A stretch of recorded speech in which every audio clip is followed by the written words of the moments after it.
Success जान के YouTube channel में आपका स्वागत है दोस्तों। आज की वीडियो में आपके लिए यूपीपीएससी एई का जो आपका एग्जाम होने वाला है उसमें जो आपका दोस्तों हिंदी का भाग है उससे संबंधित बहुत ही महत्वपूर्ण प्रैक्टिस सेट लेकर आया हूं जो आपके आने वाले एग्जाम के नज़रिए से काफ़ी महत्वपूर्ण साबित होने वाला है। तो इस वीडियो को अंत तक बने रहें और अच्छे से देखिए इन प्रश्नों को। ये जो पैटर्न है दोस्तों आपको आने वाले एग्जाम के नज़रिए से काफ़ी हेल्पफुल साबित भी होगा। तो आइए शुरू करते हैं प्रश्न। पहला प्रश्न आपका जगन्नाथ में कौन सी संधि है? तो बात करें जगन्नाथ की तो इसका जब आप संधि विच्छेद करेंगे तो आपका हो जाएगा जगधन नाथ। तो ये आपका दोस्तों व्यंजन संधि का उदाहरण है, मतलब ऑप्शन नंबर 20 का राइट है। देखते हैं अगला प्रश्न। दूसरा प्रश्न आपका संस्कृत शब्द में कौन सा उपसर्ग है? तो उपसर्ग की बात करें जब आप संस्कृत को तोड़ेंगे, जब इसका विग्रह करेंगे तो आपका हो जाएगा सम धन कृत। तो मतलब दोस्तों सम उपसर्ग लगा हुआ, ऑप्शन नंबर सी इसका राइट है। देखते हैं अगला प्रश्न। अगला प्रश्न आपका यह शब्द में कौन सा सर्वनाम है? तो बात करें सर्वनाम की तो यह और वह, ये दोनों जो आपके हैं दोस्तों यह और वह, यह आपके निश्चयवाचक सर्वनाम है। ऑप्शन नंबर 20 का राइट है। प्रश्न नंबर चौथा, हिंदी में कितने लिंग हैं? दोस्तों इन कॉमन प्रश्नों को आपको पता होना चाहिए और अन्यथा आपको हिंदी में नंबर अपने आप कम हो जाएंगे अगर आप एक कॉमन प्रश्नों का उत्तर नहीं जानते। बहुत से बच्चों को लगता होगा 3, लेकिन इसका उत्तर 2 है। हिंदी में सिर्फ 2 ही लिंग होते हैं, एक आपका तो दोस्तों पुल्लिंग और दूसरा जो आपका होता है स्त्रीलिंग। पुल्लिंग और स्त्रीलिंग 2 ही लिंग होते हैं हिंदी में, तो मतलब ऑप्शन नंबर ए आपका राइट है।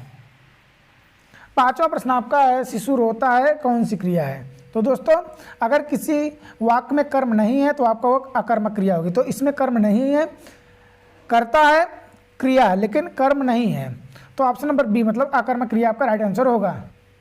और अगर दोस्तों आपको सकर्मक अकर्मक क्रिया या वाक्य को पहचानने का तरीका नहीं पता तो लिंक डिस्क्रिप्शन में दिया गया, वहाँ पर जाकर आप इस वीडियो को देखकर आसानी से जान सकते हैं कि हम दिए गए वाक्य को कैसे पहचानें, सकर्मक है कि अकर्मक है।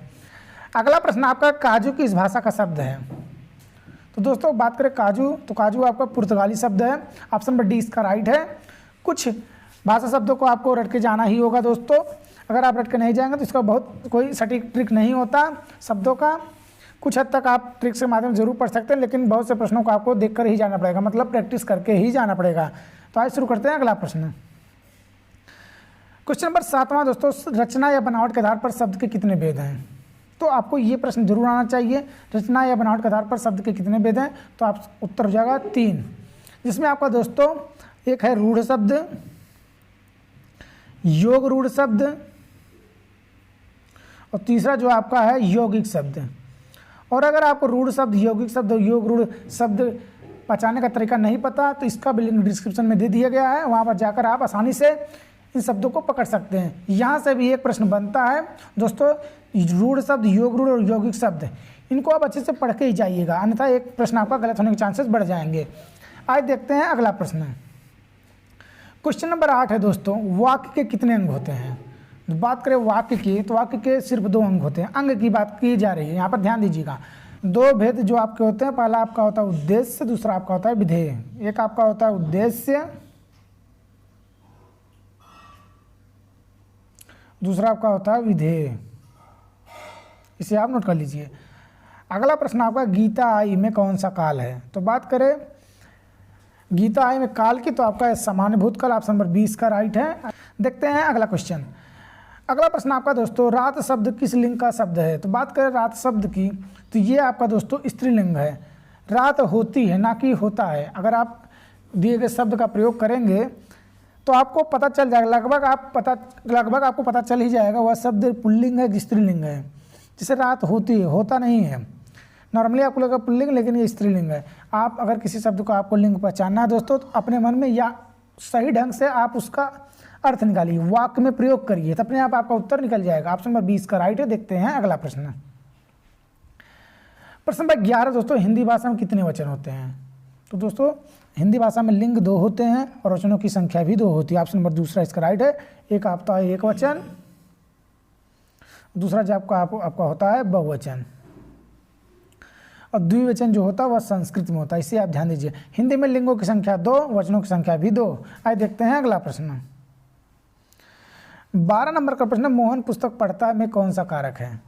तो जब आप इसका विग्रह करेंगे, मतलब दिए गए वाक्य को जब आप क्या बोलते हैं व्याख्या करेंगे, तो कारक निकालने का जब आप प्रयास करेंगे तो आपका अर्थ क्या हो जाएगा, मोहन पुस्तक को पढ़ता है। तो यहाँ पर को कारक चिन्ह छुपा है, मतलब कर्ता ने कर्म को। ऑप्शन नंबर बी कर्म कारक है आपका right answer, option number B. देखते हैं अगला प्रश्न।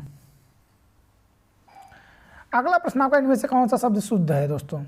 यहाँ से भी एक प्रश्न बनता है, आपको ये भी पढ़कर जाना ही अनिवार्य है, नहीं तो एक प्रश्न आपका गलत हो जाएगा। पिछली बार जो यूपीपीएससी का एग्जाम हुआ था, शुद्ध शब्द से एक प्रश्न आया हुआ था और बहुत से बच्चों ने गलत कर दिया था। तो आइए देखते हैं पहला प्रश्न।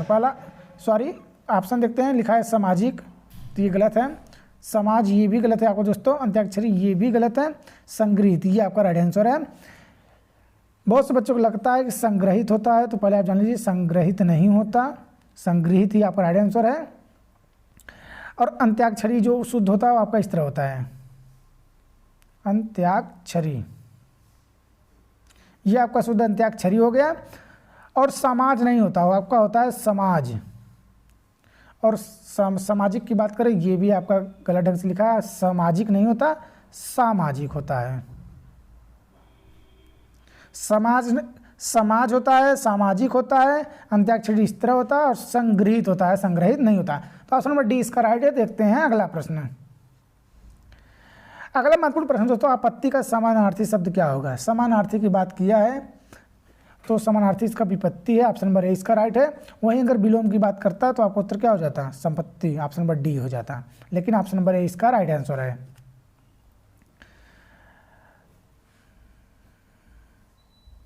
अगला प्रश्न आपका दोस्तों, अगला प्रश्न आपका अलंकार से है। नहीं पराग नहीं मधुर नहीं विकास यही काल, अली कली ही सौ बिंदियो आगे कौन हवाल।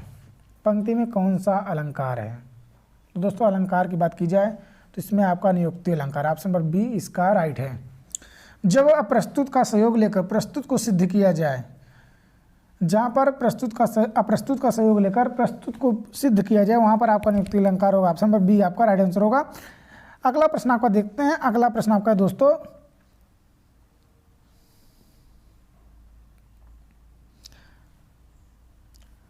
अगला प्रश्न आपका चिन्ह को पहचानिए, दिए गए चिन्ह को पहचानिए। तो ये आपका दोस्तों क्या है, ये आपका दोस्तों अर्धविराम, ऑप्शन नंबर ए इसका राइट है। बात करें अल्प विराम की, तो अल्प विराम का चिन्ह होता है इस तरह, और पूर्ण विराम आपका होता है खड़ी पाई वाक्य के लास्ट में। और योजक का जो होता है, जब आप दोनों समास देखेंगे जैसे माता पिता, यहाँ पर देखिए योजक चिन्ह का प्रयोग किया गया है। तो दिए गए चिन्ह जो आपका वह अर्धविराम है, ऑप्शन नंबर ए इसका राइट है। अगला प्रश्न आपका खून सूखना मुहावरे का अर्थ क्या होगा। तो खून सूखना जो मुहावरे का सटीक अर्थ है दोस्तों, सही उत्तर आपका है वह आपका है अधिक डर जाना, ऑप्शन नंबर बी इसका राइट है। डर जाना आपका गलत है, प्यास लगना गलत है, गुस्सा आना भी गलत है, ऑप्शन नंबर बी इसका राइट है। अगला प्रश्न आपका प्रथम तार सप्तक कब प्रकाशित हुआ था। तो बात करें तार सप्तक की, तो अभी तक दोस्तों 4 तार सप्तक प्रकाशित किए गए हैं। पहला आपका दोस्तों जो प्रकाशित किया गया 1943 में, ऑप्शन नंबर ए, मतलब ये जो आपका है प्रश्न का उत्तर ऑप्शन नंबर ए है। दूसरा आपका 1951 में, तीसरा आपका 1959 में, और अंतिम जो चौथा आपका था सन 1979 में। दोस्तों ऑप्शन नंबर ए इसका राइट है। देखते हैं अगला प्रश्न। अगला प्रश्न, ओछे की प्रीत बालू की भीत, लोकोक्ति का सही अर्थ क्या होगा। तो ओछे की प्रीत बालू की भीत लोकोक्ति का सही अर्थ है दोस्तों नीचों का प्रेम क्षणिक, ऑप्शन नंबर सी इसका राइट है। 20वां प्रश्न आपका बहुत ही महत्वपूर्ण है, हिंदी में स्वरों की संख्या कितनी है। अगर आपको नहीं पता तो ये आप याद कर लीजिए, यहाँ से प्रश्न बनता है, वर्णमाला से ये प्रश्न है। हिंदी में स्वरों की संख्या दोस्तों 11। अगर आपको 13 पता है तो आप भूल जाइए, हिंदी में स्वरों की संख्या 11 है, ऑप्शन नंबर ए इसका राइट है। 21 नंबर का प्रश्न है दोस्तों, हिंदी वर्णमाला में कितने अयोगवाह हैं। तो दोस्तों याद आप रखिएगा, हिंदी वर्णमाला में अयोगवाह की संख्या है 2, एक आपका अंग और दूसरा आपका है अ। 4 नहीं होता, 4 जो होता है दोस्तों वो संस्कृत में होता है। आपका डाउट जो है वो भी क्लियर हो जाएगा। 4 संस्कृत में होता है, हिंदी में वर्णमाला अयोगवाह की संख्या है 2, अंग और अ। आइए देखते हैं अगला प्रश्न। अगला प्रश्न आपका लुंठित वर्ण कौन सा है। तो लुंठित वर्ण, आप लुंठित से ल न पकड़ लीजिएगा, ये कन्फ्यूजन हो जाता है। लुंठित से ल वर्ड आपका लुंठित नहीं है, डाउट आप क्लियर कर लीजिए। बहुत से बच्चों को डाउट रहता है, लुंठित वर्ड आपका है ऑप्शन नंबर बी मतलब र, इसे हम प्रकंपित वर्ड के नाम से भी जानते हैं। प्रकंपित वर्ड और लुंठित वर्ड दोनों आपके र ही हैं, याद रखिएगा। अगला प्रश्न आपका, इनमें से कौन सा अल्प प्राण वर्ण है? तो अल्प प्राण अगर आपको नहीं आता तो दोस्तों लिंक डिस्क्रिप्शन में दिया गया, वहाँ पर अल्प प्राण, महाप्राण, ईसत, स्पृत, ईसत, विपरीत सभी वर्डों को आप अच्छे से पढ़ लीजिए, नहीं तो एक प्रश्न आपका गलत होने के चांसेस बढ़ जाएंगे। तो अल्पप्राण की बात करें तो पहला, तीसरा और पांचवा वर्ड आपके अल्पप्राण होते हैं, बाकी दूसरा और चौथा वर्ड आपके महाप्राण होते हैं। अगला ऑप्शन देखते हैं, ट मतलब तीसरा वर्ड। ऑप्शन नंबर ए आपका राइट है। ये आपका महाप्राण, ये आपका महाप्राण, ये आपका महाप्राण, दूसरा वर्ड, चौथा वर्ड, दूसरा वर्ड। ऑप्शन नंबर ए इसका राइट है। देखते हैं अगला प्रश्न। प्रश्न नंबर 24 है, समास का विलोम क्या होगा? तो दोस्तों इसका उत्तर हो जाएगा, समास का विलोम होता है व्यास। ऑप्शन नंबर ए इसका राइट है। वहीं अगर संधि की बात करें, इसका विलोम पूछता तो आपका हो जाता है विग्रह। ऑप्शन नंबर तब बी हो जाता, लेकिन समास का पूछा तो ऑप्शन नंबर ए इसका राइट है, व्यास। आइए देखते हैं अगला प्रश्न। यूपीपीएससी ए का जो प्रैक्टिस है दोस्तों हिंदी का, उसमें अंतिम प्रश्न आपका, अनुविष्णु में कौन सा समास है? तो दोस्तों अगर आपको समास नहीं आता तो इसका भी लिंक डिस्क्रिप्शन में दिया गया, अच्छे से आप पढ़ लीजिए। और दावा है दोस्तों आप समास के प्रश्नों को गलत नहीं करेंगे मेरा वीडियो देखने के बाद। तो अनुविष्णु का अगर हम क्या बोलते हैं, इसको हम विग्रह करेंगे तो आपका हो जाएगा अनु उपसर्ग यहाँ पर लगा हुआ है प्लस विष्णु, अनु अव्यय या उपसर्ग का प्रयोग हुआ है तो आपका मतलब अव्ययी भाव समास। ऑप्शन नंबर बी इसका राइट है। तो दोस्तों ये रहा यूपीपीएससी ए का जो आपका पेपर होने वाला है जनवरी में, उससे संबंधित बहुत ही महत्वपूर्ण हिंदी का प्रैक्टिस सेट। चैनल से जुड़े रहें अगले अपडेट तक। जय हिंद।